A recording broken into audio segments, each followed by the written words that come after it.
3 grosses erreurs à ne surtout pas faire quand on veut faire de l'agility avec son chien. On en parle tout de suite.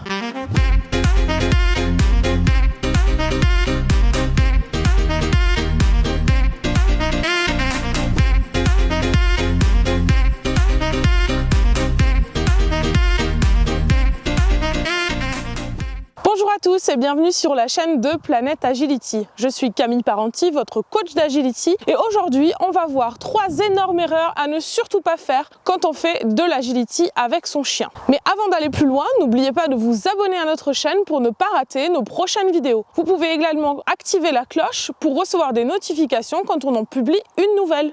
Alors quand on fait de l'agility avec son chien, il y a vraiment des grosses erreurs à ne pas faire, et la première qui est vraiment hyper importante, c'est de forcer son chien à faire de l'agility. Alors, on va pouvoir forcer par exemple le chien physiquement, en lui mettant une laisse, en l'obligeant à grimper sur les obstacles, sur la passerelle, sur la balançoire, en le tirant par la laisse. On va aussi avoir le cas du chien qui va être forcé de rentrer dans le tunnel en le poussant.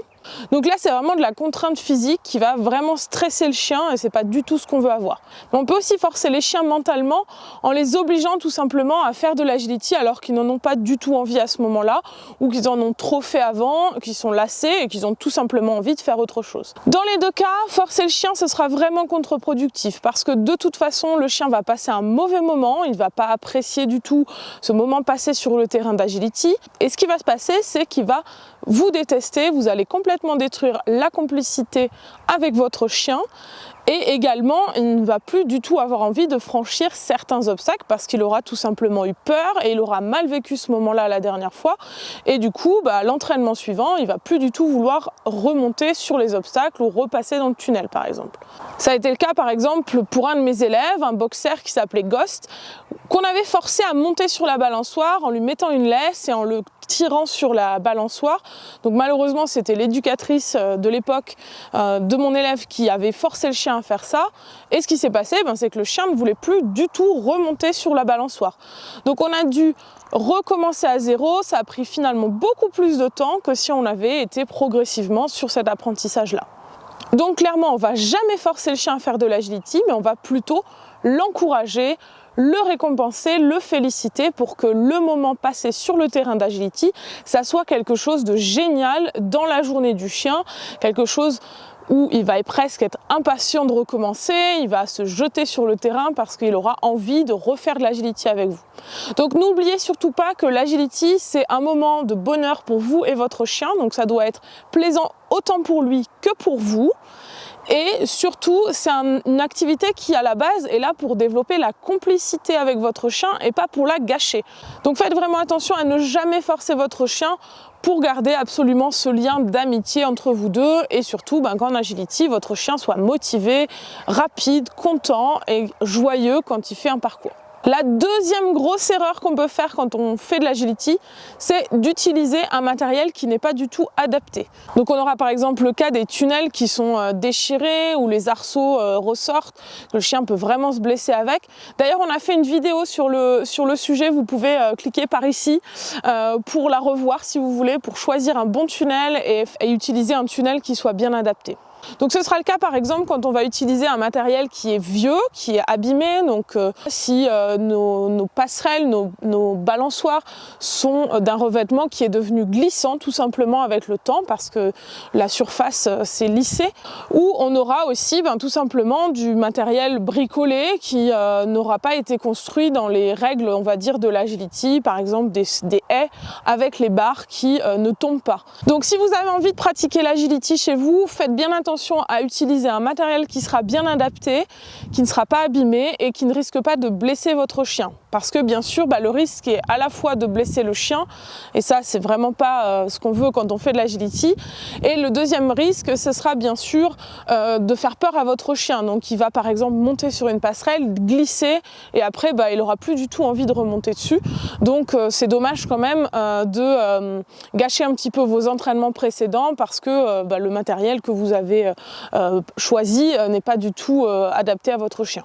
La troisième erreur que vous pouvez faire en pratiquant l'agility avec votre chien, c'est de tout simplement vouloir aller trop vite. Et oui, quand on voit de l'agility et quand on veut en faire, La chose qu'on a envie de faire, c'est un parcours entier. Et c'est normal, on a tous cette envie-là parce que c'est ce qu'on a vu et on a envie du coup de faire le parcours complet avec notre chien.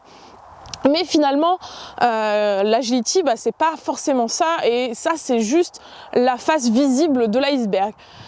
Parce que bien sûr l'agility, ça va impliquer beaucoup d'autres paramètres, et notamment l'apprentissage obstacle par obstacle pour que le chien les franchisse correctement, encore une fois sans risquer de se blesser, mais aussi qu'il apprenne à enchaîner, à se focaliser vers les obstacles, à aller chercher les obstacles en autonomie. Et ça franchement, vous n'allez pas l'apprendre en voulant tout de suite enchaîner un parcours, parce que votre chien va peut-être vite fait passer les obstacles, mais ce qui va se passer, c'est que rapidement vous allez vous rendre compte qu'il vous manque des fondations. Il va y avoir des cases qui vont manquer dans votre apprentissage, et du coup ça va mal se passer en fait, parce que le chien risque soit de se décourager, et vous aussi, parce que ça se passe pas correctement, ou tout simplement parce que le chien risque d'avoir des comportements qui ne sont pas du tout adaptés à l'agility, comme par exemple monter en excitation, revenir vous aboyer dessus parce qu'il ne comprend tout simplement pas ce que vous lui demandez. Voilà, toutes ces choses-là qui finalement vont peut-être plutôt vous dégoûter de l'agility, vous comme votre chien, et du coup qui seront vraiment contre-productifs. Donc clairement, quand on veut faire de l'agility, on va plutôt construire progressivement les bases, les apprentissages obstacle par obstacle, puis les enchaînements, pour arriver ensuite à un parcours qui sera vraiment un parcours complet en fait. On va pas tout de suite faire un parcours complet. Alors je prends souvent l'exemple du tennis, qui est un sport que je pense tout le monde connaît. C'est un petit peu comme si vous veniez d'acheter une raquette et que le lendemain vous aviez envie de faire un match contre quelqu'un qui fait des tournois depuis des années. C'est un petit peu pareil en fait. En agility, le parcours, ça s'apprend en fait. C'est quelque chose qui se construit petit à petit.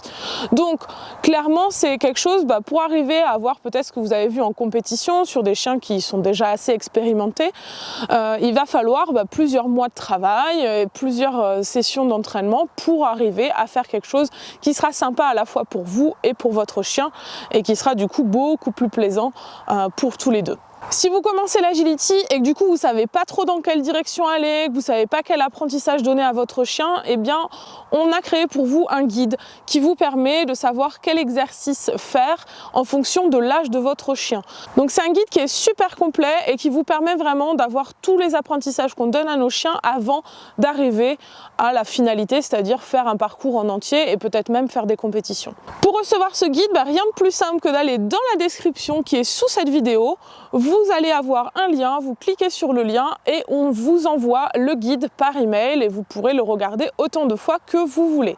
Donc voilà pour les 3 grosses erreurs à ne surtout pas faire en agility. Donc on a dit forcer le chien, utiliser un mauvais matériel et vouloir aller trop vite. Et vous allez voir que si vous enlevez ces 3 erreurs dans votre pratique de l'agility, ça va se passer beaucoup mieux pour votre chien, et pour vous ça va être beaucoup plus fun. Si malheureusement vous avez fait une de ces erreurs, n'hésitez pas à nous partager votre expérience en commentaire, parce que ça peut permettre à d'autres personnes de vous lire et du coup de ne pas reproduire ces erreurs-là. Si vous en avez fait d'autres, n'hésitez pas non plus, c'est toujours intéressant aussi d'échanger entre nous et de savoir un petit peu les choses que vous aimeriez surtout pas recommencer avec votre prochain chien d'agility. Voilà pour cette vidéo sur les 3 erreurs à ne surtout pas faire en agility. J'espère qu'elle vous a plu. Si c'est le cas, n'hésitez pas à nous mettre un petit pouce bleu en dessous de la vidéo. Et puis n'oubliez pas aussi de vous abonner pour recevoir les prochaines vidéos. C'était Camille et je vous dis à très bientôt sur la planète Agility.